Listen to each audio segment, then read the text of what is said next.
ଶନିଦେବ ମନ୍ଦିରରେ ଏତେ ବଡ଼ ଲାଇନ୍, ବାପରେ ବାପ, ଆଜି ଭୋଗ ମୁଁ କରିପାରିବି କି ନାହିଁ। ତ ଜୟ ସାଙ୍ଗମାନେ ୱେଲକମ୍ ମାଇ ନ୍ୟୁ ବ୍ଲଗ୍। ତ ଆଜି ହେଉଛି ଶନି ମେଳା, ଯେଉଁମାନେ ଶନିବାର କରୁଛନ୍ତି ସେମାନଙ୍କ ପାଇଁ ଆଜି ବଡ଼ ଦିନ। ତ ଫଟାଫଟ ବାହାରିଗଲୁ ଯିବା ପାଇଁ ରାଛିପୁର, ଯେ ଶନିଦେବଙ୍କ ମନ୍ଦିର। ତ ଆମେ ସିଧା ପ୍ରଥମେ ବାହାରିଗଲୁ। ତ ଏବେ ସକାଳ 5ଟା ହେଇଛି, ତ ଏତେ ସକାଳୁ ଉଠିକି ମନ୍ଦିର ଯିବା ପଡ଼େ, ନହେଲେ ବହୁତ ବଡ଼ ଭିଡ଼ ହେଇଯିବ।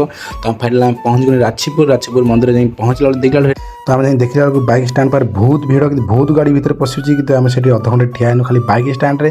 ତ ବହୁତ କଷ୍ଟମଷ୍ଟେ ଗାଡ଼ି ରଖିକି ତ ପପର ଆମେ ସିଧା ବାହାରିଗଲୁ ମନ୍ଦିର କତିକି। ମନ୍ଦିର ପାଖରେ ଯାହା ଜିନିଷ ଭୋଗରାଗ କିଣିକି ଆମେ ସିଧା ପଳେଇଲୁ ମନ୍ଦିର କତିକି। ମନ୍ଦିର ଦେଖିଲା ବେଳକୁ ଏତେ ବଡ଼ ଲାଇନ୍ ଦେଖିକି ଓହୋ କୁହନା କୁହନା, ମୁଣ୍ଡ ପୁରା ମୋର ଖରାପ ହେଇଗଲା। ଠାକୁରଙ୍କ ଦର୍ଶନ କରିବାକୁ ପଡ଼େ, ତ ଆମେ ସିଧା ଲାଇନ୍ରେ ଠିଆ ହେନୁ। ଏତେ ଖରାପ ନାହିଁ, 5ଟା ବାଜିଛି।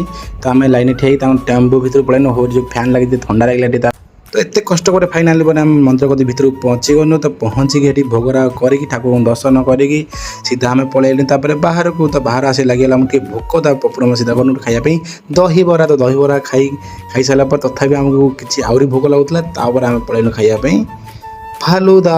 ତ 2ଟା ଫାଲୁଦା ଅର୍ଡ଼ର ଦେଇକି ପାଇଗଲେ। ଆମେ 5 ମିନିଟ୍ ଟାଇମ୍ ଦେବା, ଆପଣ ଭଲସେ କରିକି ଦେବୁ ଫାଲୁଦା। ତ 5 ମିନିଟ୍ ପରେ ଆମକୁ ଦେଲେ ଆଣିକି ଫାଲୁଦା। ହଉ ଫାଲୁଦା ଟେଷ୍ଟି ବହୁତ ହେଇଥିଲା। ପପୁ ଚାଟି ପକେଇଲା, ତ ମୁଁ ବି ସାଙ୍ଗେ ସାଙ୍ଗେ ଭୋକ ନ ସମ୍ଭାଳିକି ଖାଇ ପକେଇନି। ହଉ ଟେଷ୍ଟି। ତ ଭୋଗ କରିକି ଠାକୁରଙ୍କୁ ଦର୍ଶନ କରିକି ଖାଇ ପିଇକି ଆମେ ସିଧା ବାହାରି କଲୁ ଘରକୁ। ତ ଆଜି ପାଇଁ ଏତିକି। ମୋର ମିନି ବ୍ଲଗ୍ ପାଇଁ ସବସ୍କ୍ରାଇବ୍।